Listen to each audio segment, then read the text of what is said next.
She wasn't a celebrity. She didn't command headlines or hold public office. But one day, Banwari Devi, a simple nurse from rural Rajasthan, vanished into thin air. And when the dust settled, even the FBI had crossed oceans to solve her case. Why would the world's most powerful investigative agency step into a disappearance thousands of miles away? Because this wasn't just any missing person's case. It was a political time bomb, and at the center of it all, a single CD that could bring down an entire government. Banwari Devi was born into hardship in a small village in the Kishangarh region of Ajmer, Rajasthan. Her family lived hand to mouth. Her parents were day laborers who worked tirelessly just to keep food on the table. After her father died in a tragic accident, her mother had to shoulder everything alone. When it came time for marriage, there was no luxury of planning or choices. Her mother had to marry off all 3 daughters at once. 1 ceremony, 3 unions. Banwari was just 18.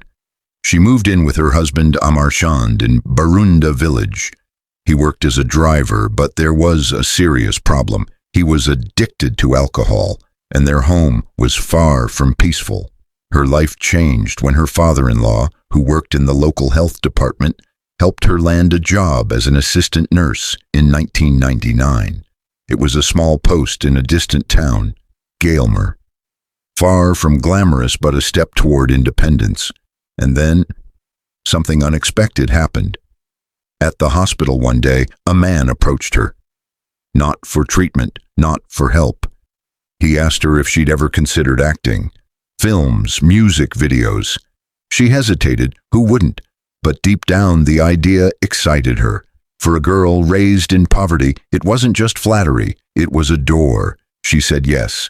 Soon she was appearing in local Rajasthani films and folk music albums. Bit by bit, the nurse faded into the background. Banwari, the actress, took center stage, but her day job still existed, and eventually, the hospital noticed her repeated absences. By 2009, the complaints caught up to her. A report confirmed what many suspected. She rarely showed up to work. She was suspended. And here's where things took a sharp, dangerous turn. Panic set in. Her newfound world, glamour, fame, independence, was crumbling.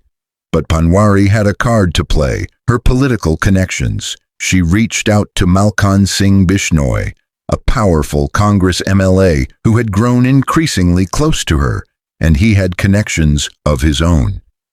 Malkan took her to Mahapal Maderna, a senior minister in Rajasthan's ruling government. Mahapal was not only powerful, he was dangerous, but he helped her. Her suspension was lifted. She was reassigned to a hospital closer to home. She got what she wanted, but nothing in politics comes free. Their relationship, once professional, turned deeply personal, and soon intimate. She became close not just to one, but both powerful men, and her influence began to grow. From a low-paid nurse earning barely enough to survive, Banwari rose in stature. She had a car, a house. Her children were attending good schools. People who once ignored her now treated her with reverence. But with power came ambition, and ambition made her dangerous.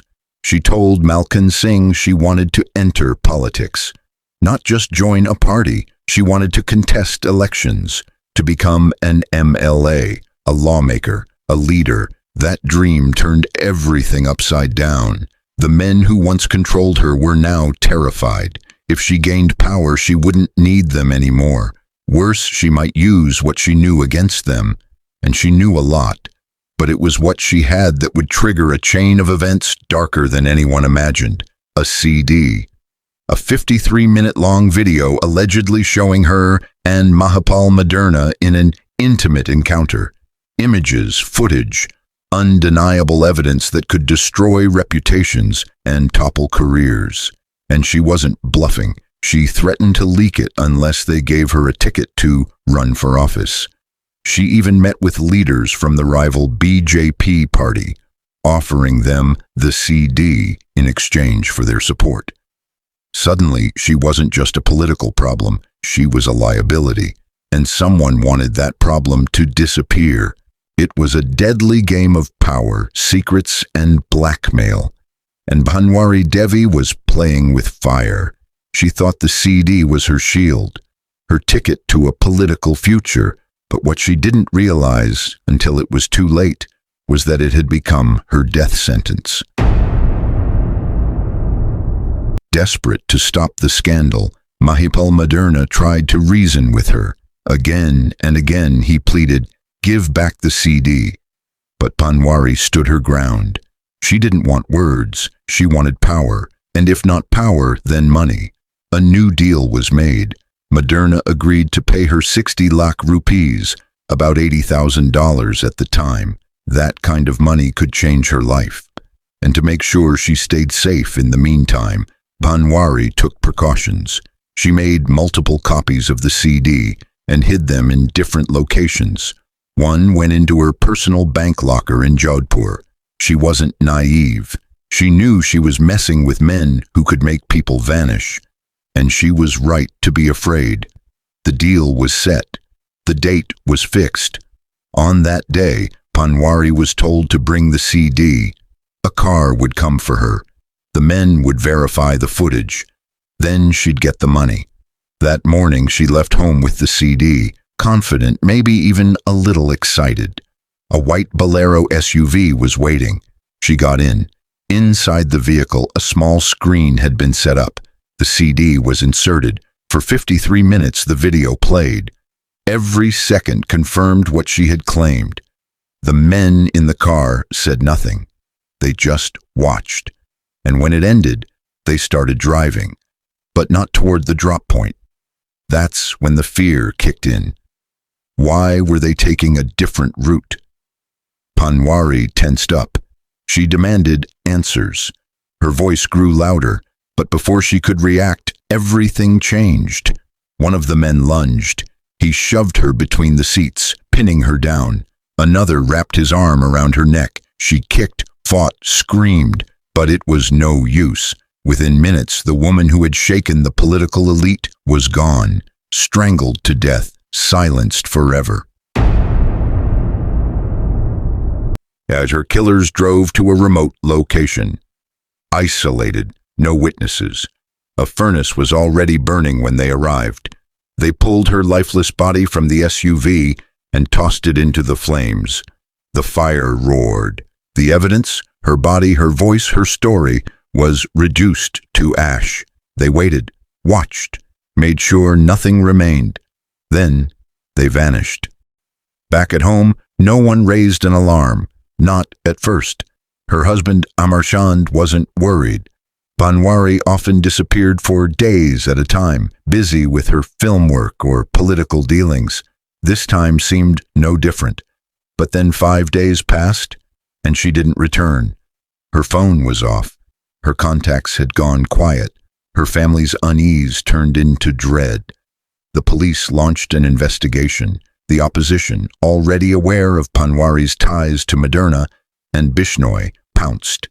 They demanded answers. Crowds gathered. Hashtags trended. The pressure mounted. As the scandal exploded, the Rajasthan government found itself under fire. The state police were accused of shielding the powerful.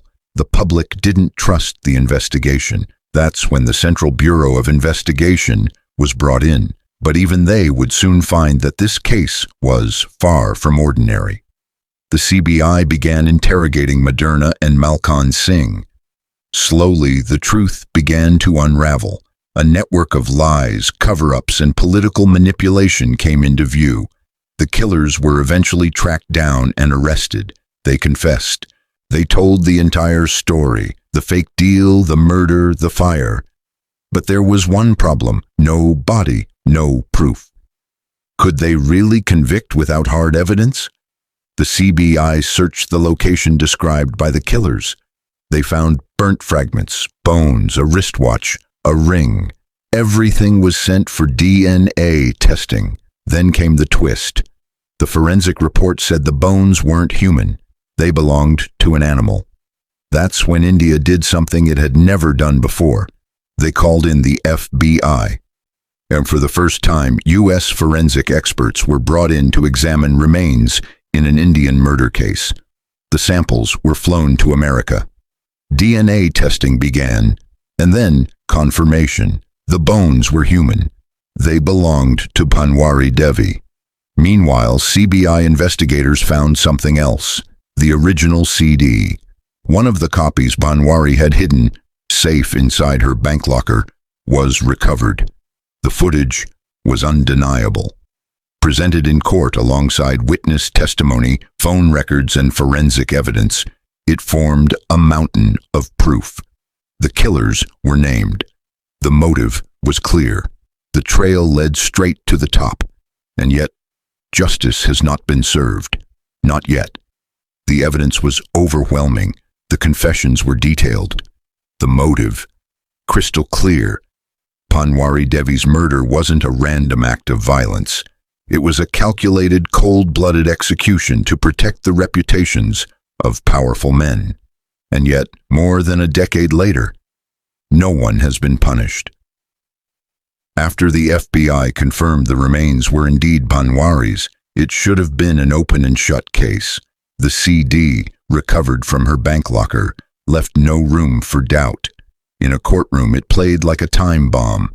Grainy footage, but unmistakable faces. A government minister, locked in intimate moments with the very woman who dared to blackmail him.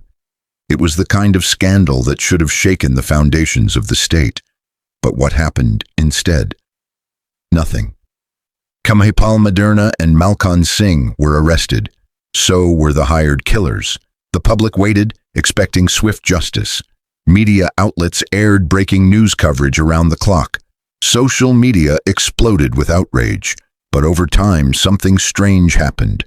The noise faded. The protests stopped. The trial dragged on, stalled by loopholes, delays, and legal tricks. Witnesses went silent. Files moved slowly. Hearings were postponed again and again, and soon the accused were released on bail. How could this happen? How could a woman be murdered, her body burned, her killers confess, and yet the case remain unsolved? It's the same reason she was killed in the first place. Power. The same power that helped her rise, crushed her in the end. This wasn't just a murder, it was a message. A warning to anyone who dared to challenge the political elite, to those who believed truth alone could win against the system. In the eyes of the law, Panwari Devi is still missing. No conviction, no sentence, just unanswered questions and silence.